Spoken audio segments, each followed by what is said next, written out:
Welcome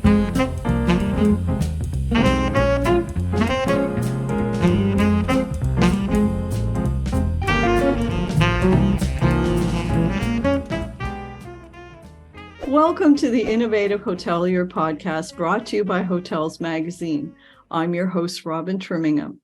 It's fair to say that 2022 was a year of optimism and trepidation in the hotel industry. Would the much needed recovery occur? Would airlift be sufficient to meet traveler demand? Was the pandemic, in fact, really over?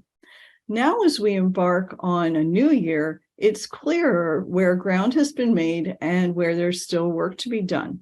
So I thought it would be a great time to bring Josiah Mackenzie of hoteloperations.com back to chat with us about rebuilding hospitality using high-impact, low-cost ways to build loyalty and hopefully give everybody some actionable ideas that they can use right away.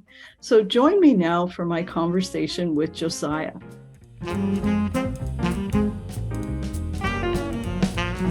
Welcome, Josiah. It's great to have you back on the show. So how's everything? It's great. Thanks for having me back. It's great to be here and see you again. 2022 was really an uneven year in the travel sector, in the hospitality sector. So I thought we should talk about, sectors where we have recovered fully to 2019 levels, maybe even exceeded them a tiny bit, and also where we have not, and there's still some work to be done. Certainly. The great thing about the hotel industry is we have no shortage of data. I was just looking at some data sets this morning that showed a lot of encouraging signs of recovery. As you pointed out, the recovery has not been even. Early in the pandemic, we saw lifestyle hotels, drive-to destinations quickly pulling ahead in recovery. People wanted to go there. They wanted to spend time there. And we've been preparing and planning for and expecting business travel to come back. One of the data sets I looked at this morning was already seeing group travel, business travel at their hotels exceeding 2019 levels, which is encouraging. I think the consensus among most forecasters is that this will be the year that group travel, business travel comes back. There are some that kind of believe business travel will be off a bit of 2019. I think the former Spirit Airlines and current JetBlue board member wrote a piece about this recently, saying that they expect 15% off 2019 levels. So that may happen. Others are seeing otherwise. Obviously, you have to kind of keep an eye on the numbers for your business, but overall, very encouraging to see different areas of our industry come back. I appreciate that there has been a great resurgence and sometimes in surprising areas. As for some of the others, though, what do you think? Are some of them sort of clinging to a false hope that their old or original traveler mix is going to return just like it was before, say because they're a city center hotel and they've always had business travel? Or do you think this is what I'm going to call the new normal of travel, and some of them really just need to realign the kind of travelers that they're going to be pursuing? That's right. You can't take anything for granted. The world is constantly changing, whether it's coming out of a pandemic or just how things evolve. You always have to keep an eye on what's going on in your business. What do you see happening in the market, and how do you adapt and respond to that? The most successful brands I see right now are doing that. They're finding people. We talked about business travel. Business travel may look a little bit different. Maybe it's people gathering, maybe it's more local companies that have a hybrid work arrangement wanting to gather people, and it's catering to that. And so don't necessarily just look at historical benchmarks. Don't say this is the way we've always operated. Maybe things are different, maybe they're not, but keep a look at the numbers, see kind of what people are booking at your property and respond accordingly. Well, obviously, that's really good advice. I was thinking about what we've all been through, if you will. And when travel was so difficult with not being able to fly or having to wear masks more than perhaps we were comfortable with, What do you think the toll is that's been taken on travelers as a result of all of this? Do you think the guests are looking for just a different experience and therefore maybe changing up where they would prefer to stay as a result of all that? Well, you're right. I think some of the adjustments that we've had to make as travelers have sometimes been a little tough, but we've kind of done them in because we love travel so much, right? We'll go through that. If we're honest with ourselves, though, travel is always a little bit challenging, right? So if nothing else, from a time zone perspective, you're waiting in line in different places, or you're just sitting in an airplane a long time, or you're on the road a long time. So there's an element of travel that's just always been tough. I think this is what the opportunity of hospitality is helping people experience why did they go through that process, and especially for leisure travelers, help them transition in from that journey, which maybe was long, maybe it was tough, into relaxing into their environment. And if you're traveling on business, helping provide this environment where they can focus on why they're in your city or in your neighborhood for business. So I think as humans, we're kind of fundamentally don't change that much, and I would encourage listeners not to over-index on kind of what has changed in the last couple of years. Think about, what do we fundamentally want as people, and how does hospitality provide that? I love going back to things like Maslow's hierarchy of needs and understanding just those timeless elements of our character and what opportunities might exist coming out of that. Yeah, actually, Maslow is a great example of that, because that talks about personal safety being at the core of everything, which is interesting when we're in our present conversation. I was thinking about airport properties, because there's obviously thousands, if not millions, of those. And I was kind of on the fence when I was trying to decide, would the typical traveler prefer them now because they were convenient, or maybe want to choose something else where there was less people, less possible exposure to germs? I was wondering, what do you think? Do you think hotels really need to do more exit surveys to find out exactly who is staying at their property and why? It's always a good idea to learn more about your guests. Surveys can be a powerful way of doing that. There's other ways to collect data. I encourage everyone to think about, how do you enhance your capabilities for understanding guests, whether it's through a survey or through your booking process. Understanding that allows you, especially if you do a good job organizing it, collecting it, and then reusing it, you can deepen the relationship you have with your guests, increase the service for them. But absolutely, I think that's something kind of not only airport hotels but others could benefit from, in understanding kind of what is the changing guest preference. I've actually stayed at a few airport hotels recently and experienced some really good service from some properties that were more budget or mid scale. And I think this really comes down to just knowing what your customer's there for, and providing it in a really efficient sort of way. I think, like you and probably many others, we kind of look for the interesting, maybe boutique lifestyle concepts that are doing very, very creative things. But I also have a deep appreciation for hospitality providers that just know their product, know what problem they're solving for the guest. Sometimes that's just a safe, clean bed, and I'm there for 4 hours and I'm catching an early flight in the morning, and that's it. And so you can provide great hospitality even in that context. I totally agree. There's absolutely nothing wrong with being dependable. That always sells well. Let's talk about loyalty, and what does loyalty even look like at the moment? I mean, once upon a time, it was very clear. You joined a brand's loyalty program and you stayed with that brand whenever you could because you were getting points or discount coupons. Is that still a thing, or is loyalty starting to look like something else?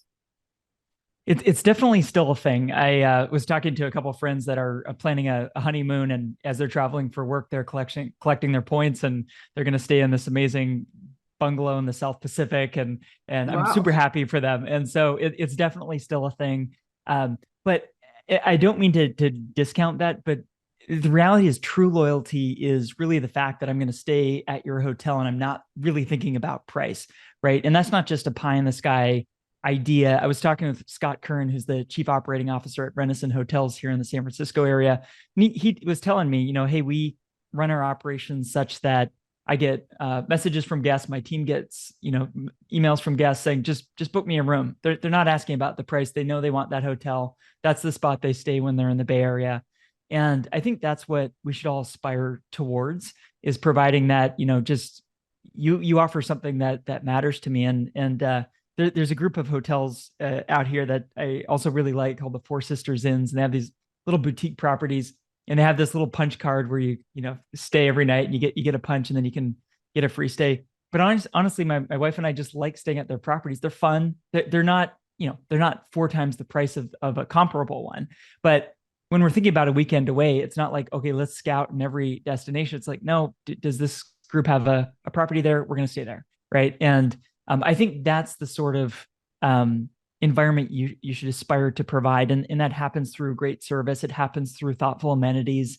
It happens through doing the basics well. But that's what inspires true loyalty, where we're not sort of bribing guests to stay at our hotels. So you've been talking about a mixture of big brands and boutique properties. Supposing you're listening and you're a boutique or an independent, and you're kind of struggling because your traveler mix seems to be highly transient. Where would you start with building better loyalty? So I'm fascinated by ways that we can creatively delight guests so that they're talking about hotels online. And I spent a big chunk of my early career working in reputation management, the online reviews. How do you encourage people to share their experience online? And it's not always over the top things, but it is being thoughtful around what's something you can offer that stands out, so that someone will say, yeah, I'll take 30 seconds, I'll take a minute to leave you an online review. You got to go a little above and beyond to do that. And when you do that and you start collecting these online reviews, it plays such a big role in people's shopping process, right? And so if you have a highly transient customer base, what you want to try to build loyalty, but the reality is you may not have people coming back and staying a lot with you. So you have to kind of think about, okay, how do I get those really happy guests to share their experience online? And there needs to be some element of surprise and delight to earn that. I completely agree. And I also think a really great way to think about this, 2 ideas. Number one, put yourself in the shoes of your guest and say, if I was staying here, forget about whether we think we can do it, whether we think we can afford it. What would I actually want? And then also look at, what can I do? What can we do better than anybody else? What can we say quite legitimately, we're the best at this? And it could be something really small or obscure. We have absolutely the best waffles or the best omelet in the Bay Area. And it doesn't have to be a huge, momentous renovation project. It can be something small, but make it something that people really crave. Exactly right. And what I like about that example is it's applicable across chain scales and, kind of where you are in the country. And so you're right. If you could be a limited service hotel, and if you offer breakfast, it's going to be the best breakfast. It's, always, it's clean in that area and people can rely on it. It's dependable. And then I think as you go to the more lifestyle boutique hotels, there's such a wide range of participants there, where I heard about an owner that was a tinkerer and just liked making things. And so her whole vision for the world was that people should tinker around more, right? And so they designed the hotel experience to kind of cater to tinkerers. So it's so authentic, but it came from her, it came from the owner, it came from the founder. Again, if you're in that part of the ecosystem, think about what's unique to you that you can uniquely offer. If you're a branded, limited service hotel, but there's also something that maybe you could offer that you can consistently do well at, is good to double down on. I agree. Let's talk about the other side of the coin here for just a second. If we're thinking about loyalty, in your opinion, what is the biggest mistake that hoteliers can make, and why do you say that? So I think the biggest mistake is just assuming that you can kind of carry on with business as usual. I've seen in some cases where it almost feels that they're taking for granted some of the sectors of business that historically have been performing well for them. And to the earlier part of our conversation, the world uh, changes, and you have to be responsive to that change. And so I think that would be the biggest consistent mistake I see people making, is just being somewhat oblivious, or just hoping that things will recover in this year to as they have been historically, and that's not promised, right? And so I think you have to kind of be very attentive to what's going on right now. I think you have to be really good at pivoting in a hurry, because the world is still in the midst of a tremendous transition, and we hear about health concerns here or travel concerns there, and I don't think anybody can assume that we know what this year is going to be like. We hear them talking about inflation and interest rates in the marketplace, and how is that going to affect not just hotel operations, but traveler demand, whether or not people can afford to travel, or whether they're going to say, you know what, I'm going to do a Zoom meeting, or you know what, we're going to have a staycation this year. I just think that there are so many variables in play all at the one time. Let's talk about AI and all of these things. It's fair to say on this show, I have interviewed quite a few people who are bringing new AI products to the hotel space. And one of the things that they all have in common is they talk about the tremendous benefits to AI for building guest engagement and lowering costs at the same time. You're on neutral ground, if you will. To what extent would you say that AI really is the panacea for the hotel industry? And to what extent do you feel that if it's misapplied, it's just causing further breakdown or complexity?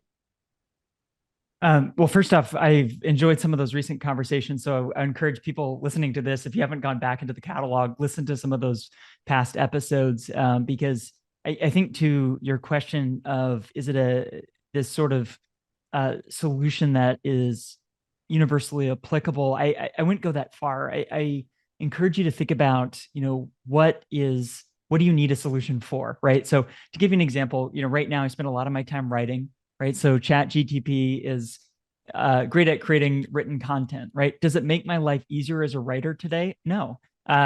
Might it in the future? Perhaps, right? I spend a lot of my time talking to hoteliers, telling their story. It's real stories. It's real examples. So the fact that AI can spit out paragraphs of text doesn't help me, right? It may in the future, though, look at patterns of the stories that people have engaged with and respond to, and maybe it gives some suggestions structurally on how I adjust these stories. But that's a little example, depending on if you're working in IT, if you're working in operations, if you're working in revenue management, there's areas where AI can and probably will provide more insight or speed up areas of your work, for if you're looking at data sets, right? So, machine learning and big data have kind of shown a lot of promise so far in revealing where there are outliers, what strategies can be changed. And it'll be really interesting to see kind of where AI starts recommending things a little faster. So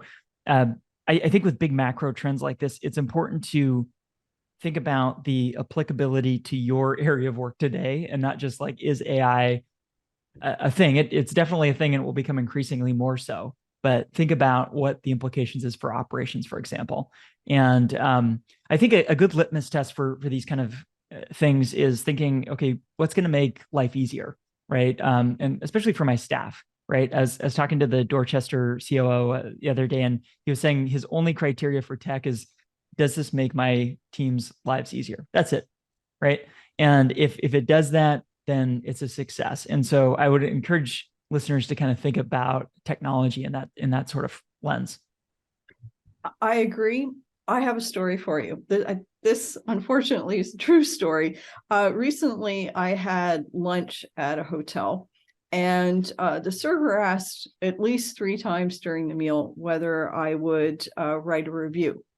And I finally said, okay, sure, fine. And she gives me this card with a QR code on it, which is supposed to launch TripAdvisor. Well, I have to dig my phone out of my purse and interrupt the conversation. And I'm fumbling around because I don't do QR codes very often. And I scan the thing and my cell phone says, okay, we got it. And the page does not launch. And I'm just like, that just kind of left me entirely flat. And I was thinking about this and I was thinking, I think there has to be an awful lot of integration, both of staff training and of testing of technology and of, try it yourself, see if it really works. What would you say about all of this?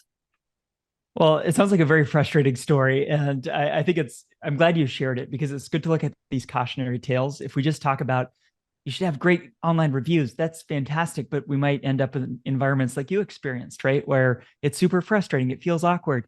I'll tell you a story that I wasn't planning to share, but it Sure. reminded me of what you were telling me. And I was at dinner the other night with my wife and we were trying out a new restaurant and um, I experienced some of the best hospitality I've ever experienced. It wasn't a super, super fancy place, but the owner came out and was talking with us and got to know us. And then he kind of like went back to the kitchen and he came out and he said, "Oh, we just tried this new salad dressing. I think you're really gonna like this." And he brought us out some salads, and we hadn't even ordered this. He was just really excited about what he was making, and just provide phenomenal service the whole evening. And halfway, through our dinner, I turned to my wife and I said, I have to talk about this. I have to share this with the world. So I got out my phone and left a 5-star review right then and there. It's like Nice. that's the example of something that, you're really delighting people.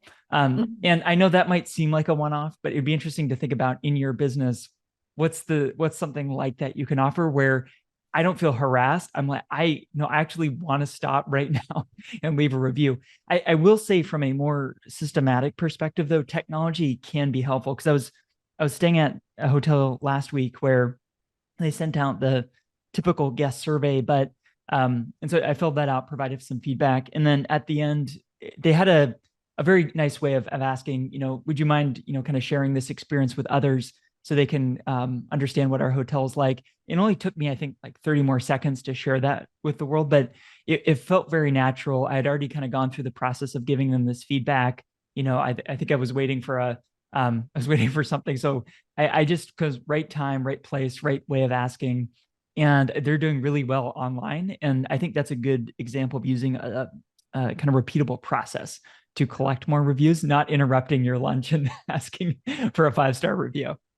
As much as I'm all for advances in technology, I love your example of the salad because it's low tech and low cost. I mean, we're talking about lettuce here, and it is something that any hotelier with an imagination could do.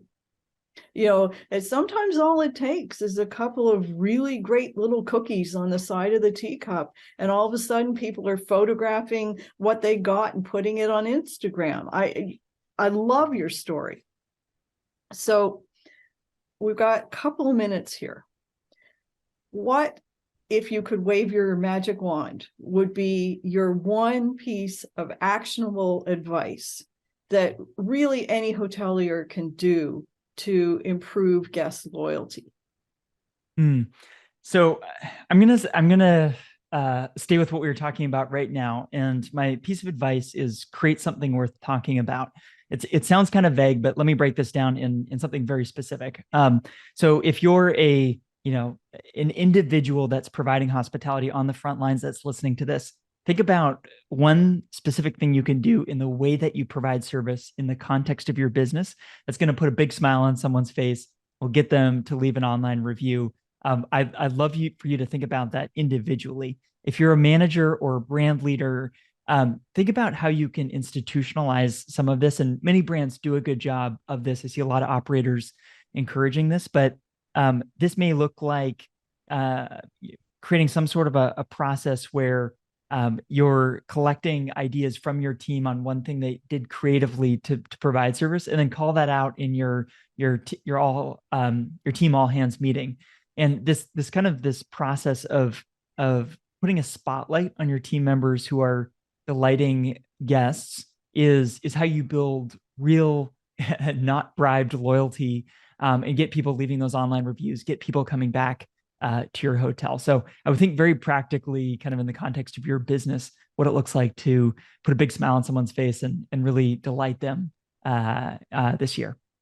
I think that is a great way to look at it, because that works really well, whether you're an independent operator with a very small property or whether you are a 5-star. You can create a special moment for somebody, really just with a little bit of creativity, a little bit of ingenuity, using your AI to find out a little bit extra about who is staying with you. Josiah, I want to thank you so much for finding time to chat with me again. It's great to see you as always.